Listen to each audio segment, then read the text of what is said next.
J'ai vu en priorité des personnes qui souffrent d'aphasie non fluente, c'est-à-dire suite à un AVC ou un autre problème cérébral, ont des difficultés à parler et la parole spontanée. On adapte en fonction du patient aussi, de ses possibilités, parce que la dernière chose qu'on veut, c'est les mettre en échec. Je travaille avec le rythme et avec la mélodie, et je suis un protocole de musicothérapie neurologique pour lequel j'ai été formée, qui nous vient des États-Unis, qui ont fait des protocoles, et notamment pour la parole.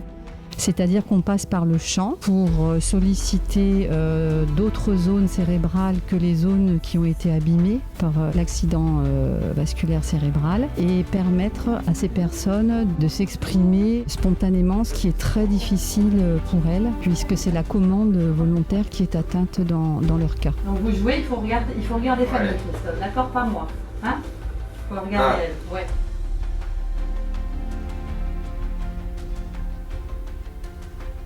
Nous évaluons les patients du service et d'autres patients qui viennent de l'extérieur. Il y a plein d'exercices qui permettent de mettre en confiance et d'évaluer le patient pour savoir quel équipement il va avoir besoin. Donc c'est des petits tests de pédale, où il faut tourner le volant, c'est des petits tests comme ça. Après, on a tout ce qui est test de rapidité avec des mesures de réflexe pour, par exemple, freiner en un temps suffisamment rapide. Après, on a beaucoup d'exercices d'attention sur l'attention soutenue et l'attention divisée.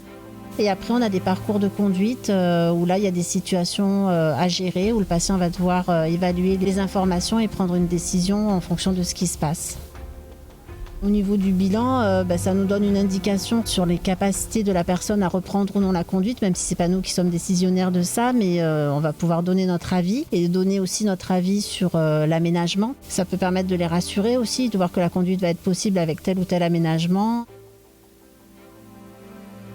Le service va s'organiser sur une prise en charge donc rééducative sur le plateau technique avec une équipe pluridisciplinaire, donc kinésithérapeute, ergothérapeute, éducation physique adaptée, qui va permettre notamment pour les personnes amputées une première partie de reprise en charge et de verticalisation qui va aller jusqu'à l'appareillage. On a un projet donc évolutif vers un véritable laboratoire d'analyse du mouvement qu'on devrait avoir à partir d'octobre prochain, qui s'appelle le GRAIL, qui est donc à la fois un laboratoire d'analyse du mouvement, mais également un outil en rééducation en réalité virtuelle. On a pu tester plusieurs genoux. J'ai pu tester le simulateur de voiture également pour tout ce qui est amputé, parce que du coup, toutes les pédales se font à gauche. On a vraiment un suivi exceptionnel, puis le cadre fait beaucoup sur le moral. Et avoir la possibilité de pouvoir marcher avec des soins comme ça en France, c'est exceptionnel. Donc je pense qu'on est assez content d'avoir cette chance-là, d'être encore ici et de pouvoir partager ça avec vous. Toute personne peut réussir à se relever, marcher, et c'est en étant accompagné comme ceci qu'on peut avancer.